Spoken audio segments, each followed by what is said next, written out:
Hi everyone.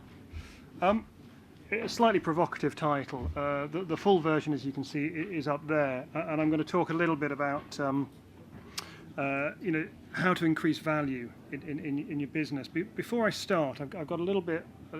I can split it two ways. How many of you are B2B businesses, and how many are B2C? So B2B and B2C, so about half and half. Okay, most of this is focused on B2C. I think there are some interesting principles that you might find useful. I will talk a little bit about B2B separately at the end, but I don't have as many slides on that, so shout out with questions. So I say this is really about increasing the value of your business through the investments that you make. And in this case specifically, because I'm from the Institute of Practitioners Advertising, I'm talking about building brands. And the reason I put short term and long term is there's a tension between the two for any business. In the short term, you need cash flow to stay solvent. Value is created over the longer term. So I'm going to look at how do you manage that tension and maximize value. And there's a sort of a warning in here that if you only focus on short-term effects, you won't build value as effectively. Now, we're all accountants here. I assume we're all finance people. I mean, if you're like me, you've probably been on a journey from cost to value. I mean, I did my training and I learned all about costs, and I had costs drilled into me. As I've moved up in terms of seniority, and now I spend time in the boardroom, value is what boards talk about. They don't really talk about costs. Future economic value is what boards consider. Costs and financial reporting is kind of table stakes. It's just sort of what gets you in there. And I was chatting to Rudy over lunch, and he made the point, I'm a talented guy, I can do a lot of things, but I can't change the past. And the numbers are just the past. I can't do anything about that. Another way of looking at it is to say, the numbers, the financial analysis provides evidence of whether earlier business decisions have been validated. But that's all it's really doing. I'm not going to get down completely on numbers. Without data, you are just another person with an opinion. So on that note, I just want to show you the source of data that we've used for this. So that's the IPA's data set. I mean, we've kind of come a long way from the times when we knew that half of our advertising wasn't working. We just didn't know which half. So this is all based on case studies going back 30 years, and the aim of all of this research has been to say what branding effects most drive business value. And as I say, you can sort of take a bigger lesson out of this as well in terms of what are your long-term value drivers versus the things that you have to do to stay solvent in the short term, and balancing off those needs.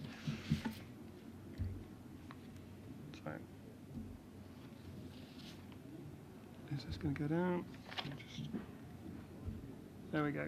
So essentially businesses do three things. They create value, they deliver value, and they capture value. I can't see anywhere in there financial reporting, if I'm honest. I mean, it's a backbone, it underpins, but it's not part of a business model per se. Second quote, spreadsheet jockeys, number crunchers, bean counters, and insert any sort of slightly derogatory term for what we might do that you choose. But that function, that role doesn't create value, it's scorekeeping. And then the final observation, not everything that can be measured counts, and not everything that counts can be measured. And we'll start to go look at that as we go on. So I want to start with some non-financial insights, and let's start with sort of business, business customers. As humans, we naturally like to copy. It makes our lives easier if we follow the examples of others. Making decisions actually requires effort, and the more decisions we have to make, the more effort we have to expend. So, evolutionarily, we have found a way to outsource that effort, so that we're not constantly having to make decisions, and that's through copying. What that means for a business is there is such a thing as a herd mentality, and that your businesses can benefit from that. And the proof of that is that the biggest brands are the most profitable for their owners. And it's a sort of a self-reinforcing thing. I mean, if you see that all of the people that are using a particular product, it becomes, it's the wisdom of crowds thing. It just becomes a no-brainer to use that product, and be it peer pressure or whatever. It's self-reinforcing, and that's the herd mentality at work. The next thing is about how you communicate, and the best advertising is not rational. Now again, we come from a very rational profession, so sort of lack of rationality is great communication, and it creates strong emotional bonds between a brand and the customers. Now you say, well, how does that work? How does that happen? And really, that's a question for the neuroscientists. I can't answer that. But to sort of bring it to life with an example, think of the John Lewis Christmas ad. The man in the moon. We all feel kind of warm and fuzzy about that. And in that ad, is there any element of rationality in that? Does that ad ever say, John Lewis is a good place, it's cost effective, all that it tells a beautiful story. I mean, it brings tears to your eyes, even though they are being brought to your eyes. And at the end, there's just the reveal, John Lewis. So that's all it does. It just tells a very emotional, very well told story. And what it does, I suppose, to an extent, is create a sense of shared values. We see in that story certain values that resonate with us, and that resonates much more deeply than that sort of conscious, rational messaging that we might get. And then the final observation about how marketing works. If you have an ambition to grow your business, you need two things: physical availability and mental availability. Now, I used to work for Coke, and Coke's aim was to be within arm's reach of desire. And it went around the world in pursuit of that aim. And American wars, it went out there so the soldiers could have Coke, and that took it to lots of new countries. It had that physical availability. You could just get it wherever you need. Mental availability is about being seen to be present. So you need two things here. You need reach, which is about being seen in all the right places. And also you need to stand out. So otherwise you're just wallpaper. Yeah? You actually need to be able to sort of have a distinctiveness to your messaging.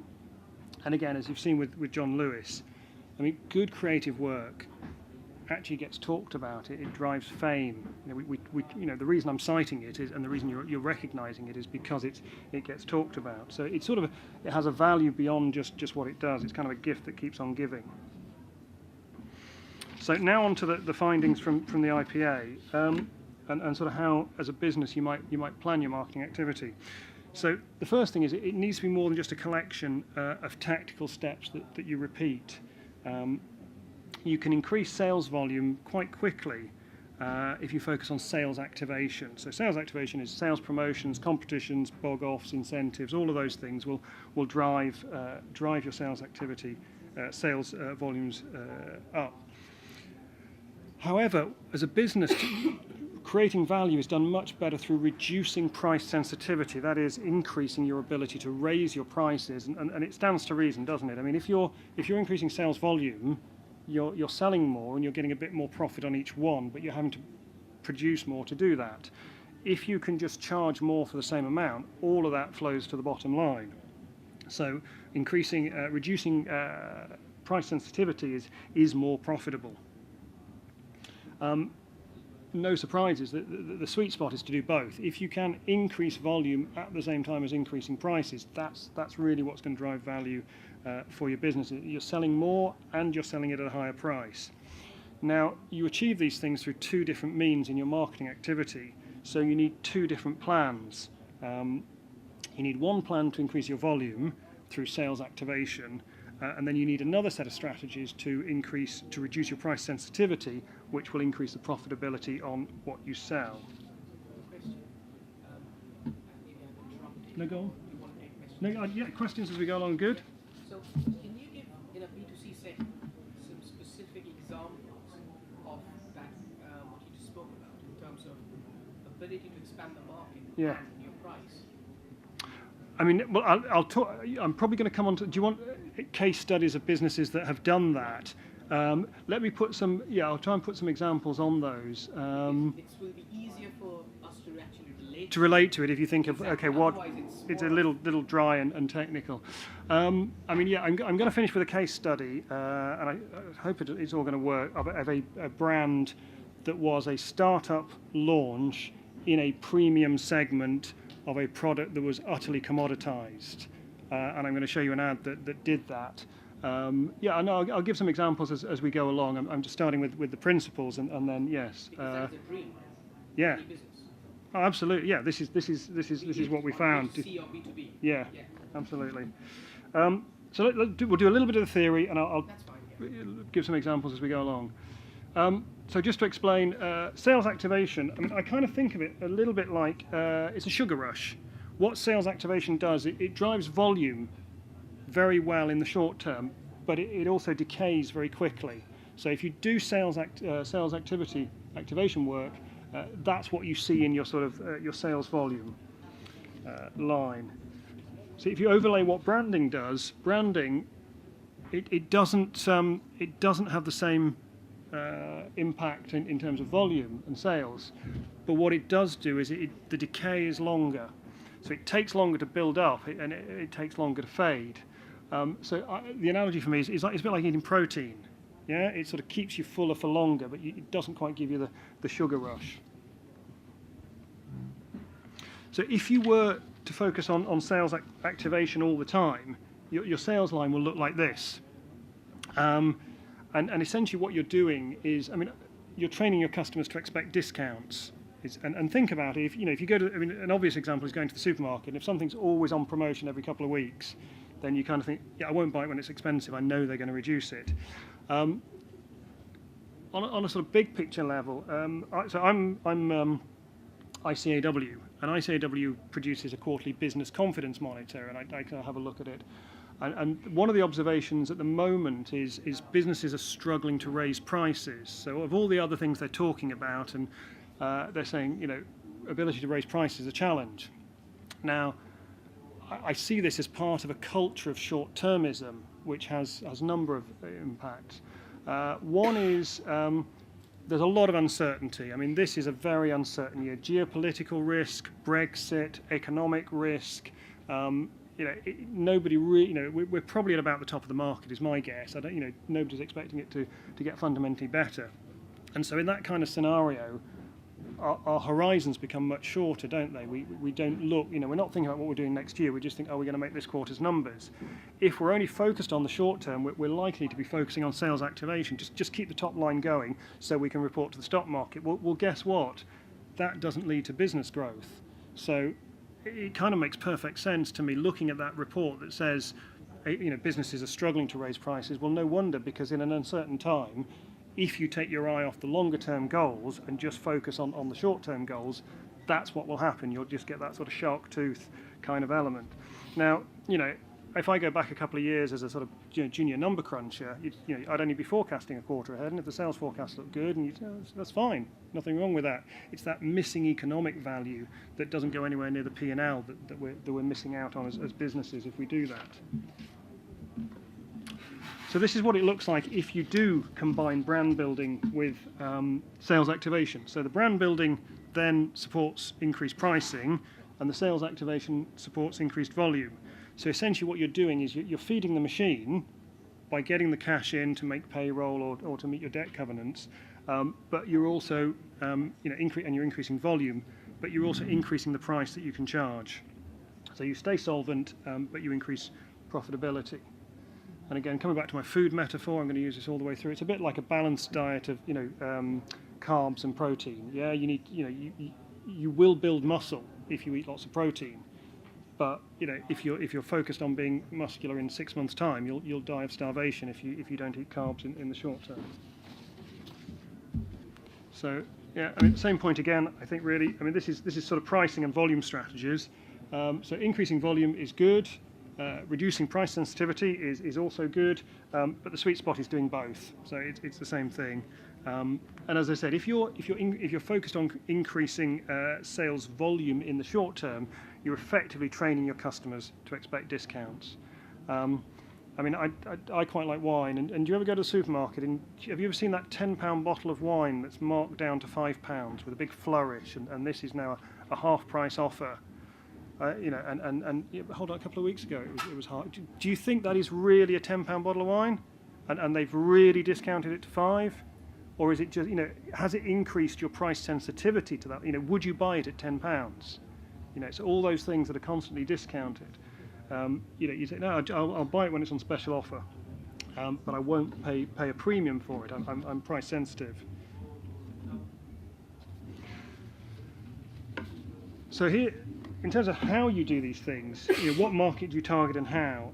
So the research found that you don't just target existing customers.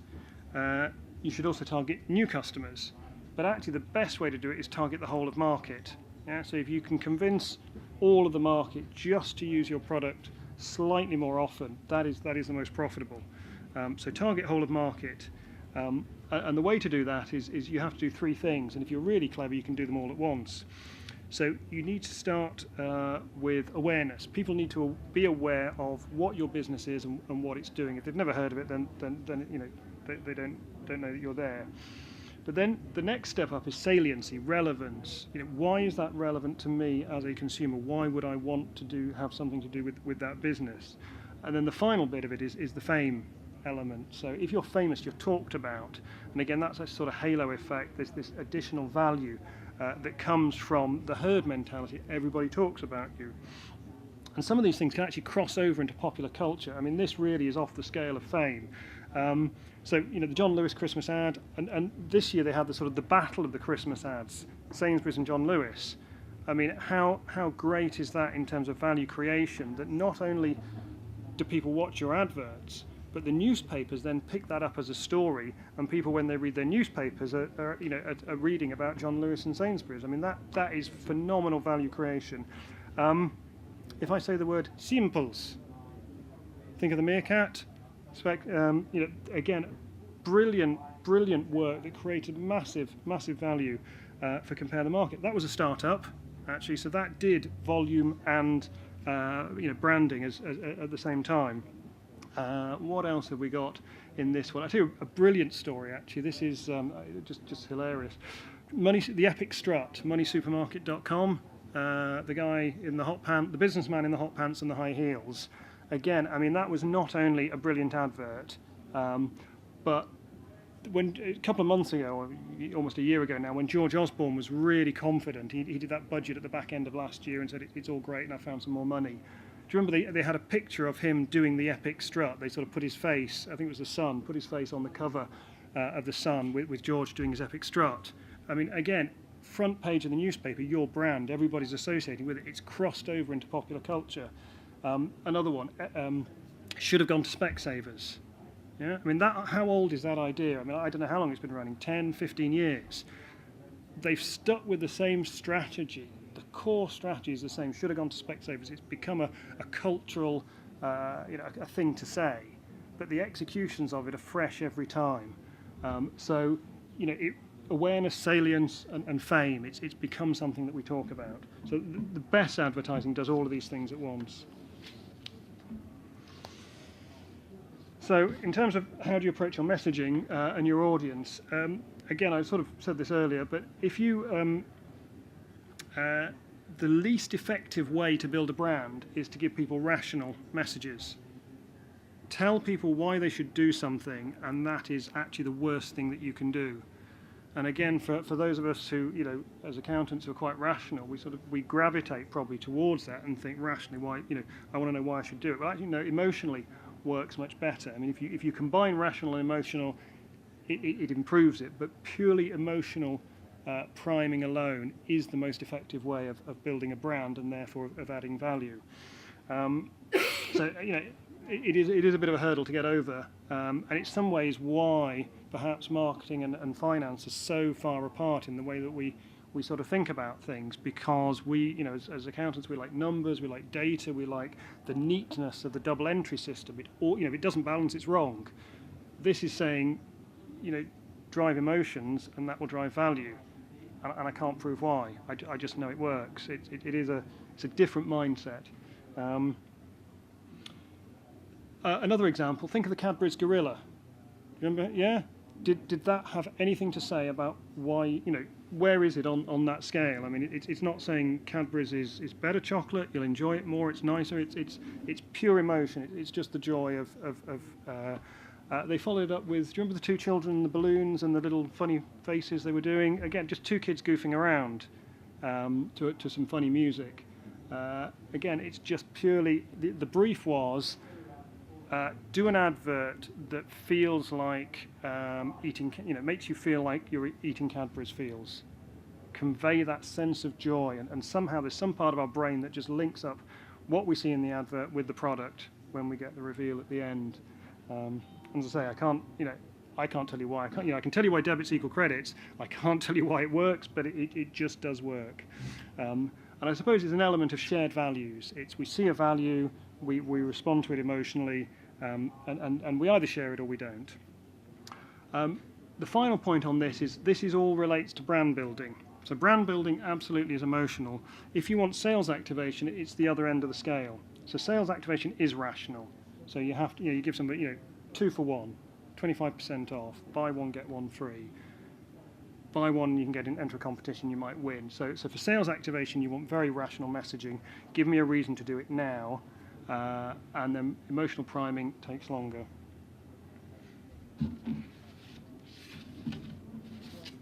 So this one's a bit of a plug for my industry. So which are the most important factors in the success of campaigns?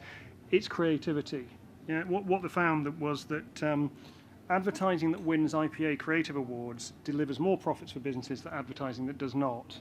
Now, it's sort of a bit like saying that footballers who score lots of goals tend to be at the best clubs. You might argue about cause and effect. Is it that the ones that do well, got the Creative Awards because they did well?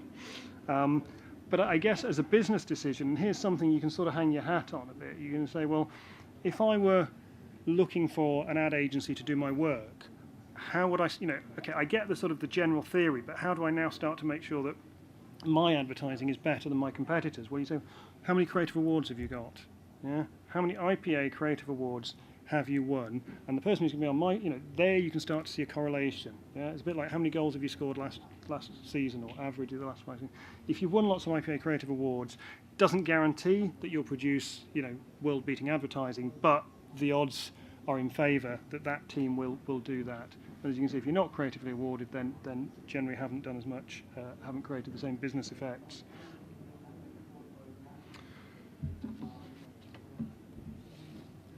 Second point, also a bit of a plug for my industry. So the other part of the marketing mix is the creative idea, and then there's, media spend. So, in very simple terms, if you want to outperform your nearest competitor, you need to outspend them on media.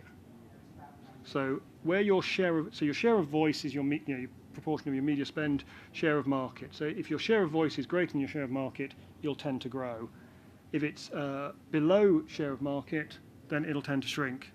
And again, there's a whole science around media planning. I mean, it's not just guaranteed if you throw money at it, it'll work. There are nuances, but if you only put a small media budget behind it, it ain't going to have those brilliant effects. I was going to give one example I talked about when I've given this talk a while ago. Do you remember that sort of purple fluffy creature who was advertising a mobile phone network, and the strapline was when stuff sucks, make it right. And when I gave this talk about 6 months ago, I gave him as an example because I just seemed to see that advert everywhere, and I used to see that character everywhere, and it sort of ticked all the boxes because you had a distinctive character, really distinctive creative. There was a sort of emotional values about making things right, and it was everywhere, and you just couldn't ignore it. And whether I was in the market for a new mobile phone or not, or whether I wanted that particular brand, kind of didn't matter. I just heard of it, and I used to sort of I gave it out as an example. I haven't seen it recently. I don't know if it seems to have gone, and that sort of proves this point that when I saw it everywhere, I just knew it, and I thought I'll put it in my talk because I know it and people will have heard of it. Now they're not spending, and it's having the same effect. I can't think why is it not around. So I think that sort of demonstrates my point. So the final bit on this is just to sort of pull it all together and say how do you balance off the tension between the two, and it's basically an average of 60% on brand and 40% on activation. So what that means is, in some industries it's more, in some it's less, but the average across the data bank said you want to be spending 60-40 brand activation, and your brand should be highly emotional, engaging. It should go for fame. Your activation should be very rational. And in terms of time frames for these activation, it's very short turnaround. I mean, retailers will just put stuff out, and watch the sales go straight up almost as a result. Branding, and again, this is part of the challenge. Branding, really, you can't measure on anything less than it's 6 months to 3 years are the branding effects. So again, it tends to sit slightly outside of the annual cycle, and you can't measure it. So, in your sort of business planning, there's something you might want to think about in terms of driving value for the business. What are we doing to sort of look at that longer term value? So just to recap on this bit, so rational messages are good for the short term, but you get that sort of shark tooth. You want powerful activation in sort of 3 to 6 month bursts, and then you want brand effect to take place over about 3 years and get a balanced scorecard of metrics. So on this one, I just wanted, if I can just tab into an example. The one I'm going to give is Cravendale Milk, is my example, if I can tab into it. If you wanted to get any of these case studies and find out this stuff, this is where we are. So it's IPA.co.uk, and ease is where we keep all our case studies. So let me just see if I can do this. Go. It was a startup brand. So it was backed by Arla Dairies, but it hadn't existed as a brand. It had a limited budget, and the market for milk, and milk is utterly generic. There is no, so it created a whole new category. And it priced itself at a premium, and the market was saturated as well. But it went to a £41 million brand on the back of the advertising. So just watch this, because I think it's a lovely ad. I can just...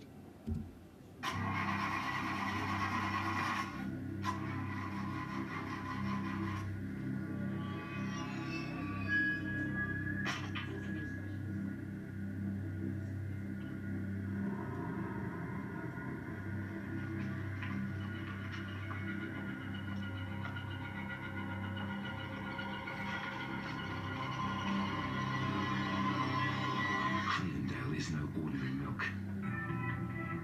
It's filtered to make it purer. Cravendale tastes so good. The cows want it back.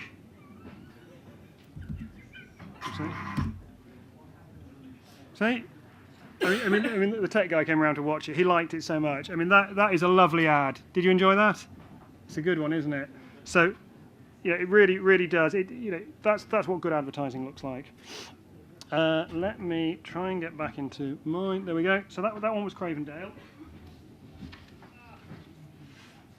So I'll talk a little bit about B2B sales and controlling the sales process. But questions on this first, if there are any, or if not, I'll just carry on.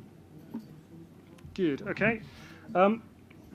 So, sorry. Final bit. I was just going to say, throw out a bit of a challenge. Then, does this make you think a little bit differently about how value is created within your business?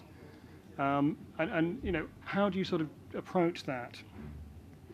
I mean, if you say, I read an article by a guy called Mark Ritson, who's brilliant. He said, there's sort of out of my ass marketing budgeting, which is, you say, oh well, our sales are going to grow by X%, and our marketing to sales ratio is Y, so therefore our marketing budget is Z. Well, yeah. How did that come? What about my marketing objectives are X to achieve them? I need to carry out Y activities, and if I succeed in them, my top line will be this. Yeah. So are your numbers driving the strategy, or is the strategy properly driving the numbers? Do you start with costs and say, if I just make a random assumption about what my top line will be, then that's how much money I can afford to throw at marketing? I mean, marketing is the one part of the business that drives value. And so if it's an investment, then don't you want to maximize that investment?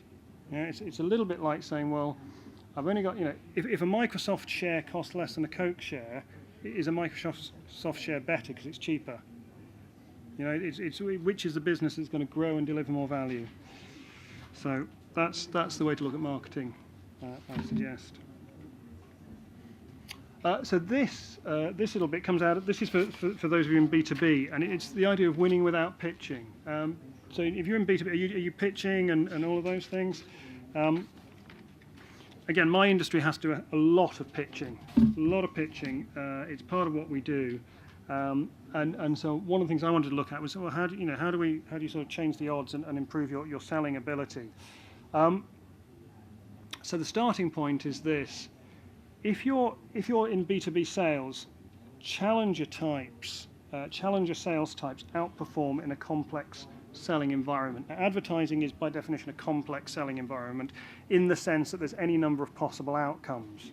When you start with that problem of we're launching a new premium milk, cows in a sort of slightly creepy sort of humorous advert is not the only answer, it's one of many. So challenger sales types are the ones who succeed best in that. And to give you a sense of what they are or what the others are, non-confrontational relationship builders, they want to keep the clients happy.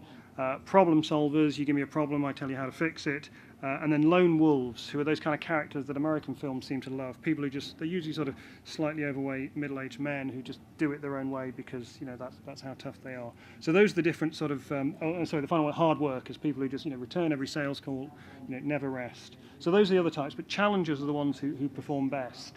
And they will give them a brief and they'll challenge it. You say, I want X. So what are you trying to achieve? Maybe something else is better for you. The second bit about those are the kind of people you want on your sales team. The second is controlling the sales process is the single most important factor in controlling the buying process. It determines whether you're going to win or not. So it's not the creativity of your business. It's not the quality of your people or the insights or how good your credentials is. What matters is how much control do you have over the buying process. And if your business can significantly affect the buying process, you're 10 times more likely to win. And again, I was chatting to Rudy over lunch, and he absolutely gets it. He was saying when he was buying services, if somebody comes and challenges him and says, "Well, why do you want this?" Then you've asked for this, but I think you actually need something else. He said, those are the people, those are the suppliers I want. I want order makers, not order takers. They're going to come and challenge me. Now you've got to be a certain sort of person to work well with them. If you want that, if you just want people to do what they're told, you're not going to get it. But those are the kind of clients I certainly would want in my business. So the 4 rules of business development success are: firstly, you should try and win without pitching.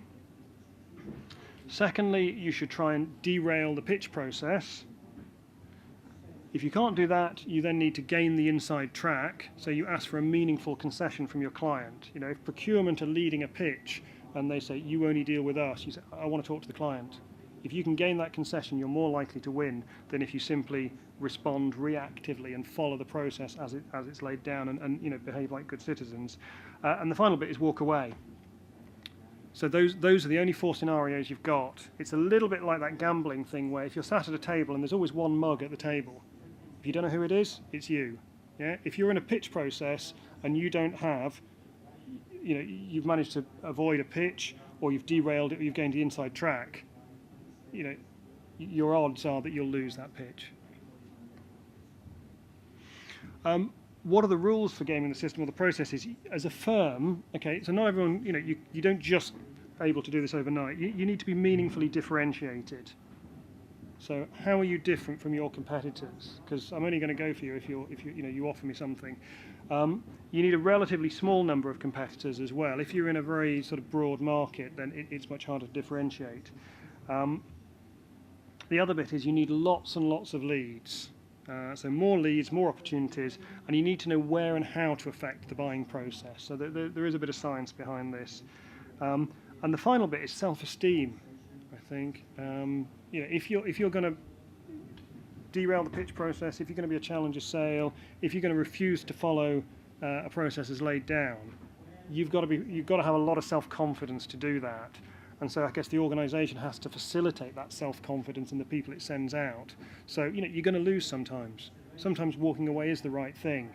But if you're under that pressure that you've always got to feed the machine, just win business no matter what margin, new biz kills it, finance cleans it, those people don't have the self-confidence. The organisation's not given them the self-confidence to go and play this way. How do you win without pitching? Now this is an interesting one. Now there's a scale of things here, so I'll tell you the extreme, and then you sort of take as much on board as you think you can. You start by focusing at what you do best. What is it that people really want to come to your business for? And then you aim to become world-class at that thing, whatever it is. And then you effectively evolve beyond your competitors. Now this works best for businesses that have enough flexibility potentially to go down different routes. I mean, in the ad industry, the big agencies are owned by holding companies, and the holding company says, we need our cash, because effectively you're funding our acquisition program in high growth markets, be it Far East data, market research.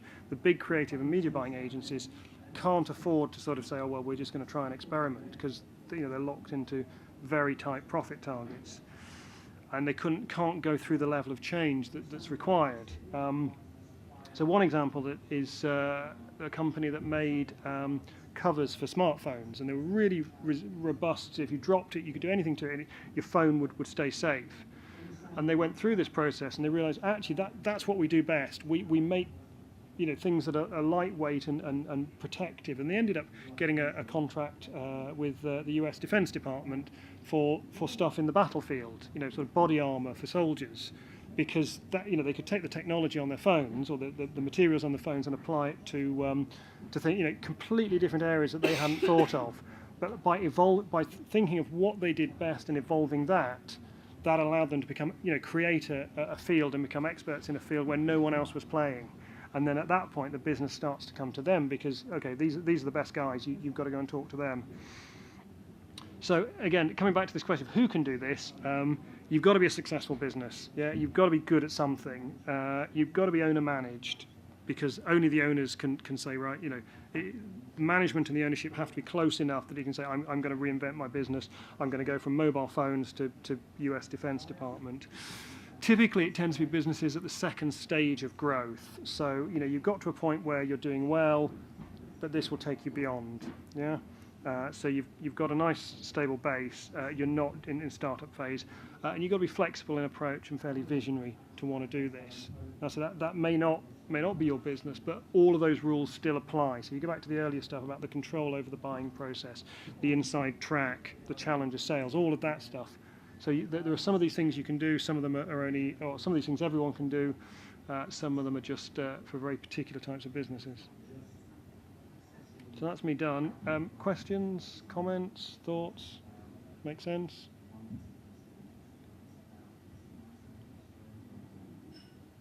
Good stuff. Right, well, I think I'm all done in that case.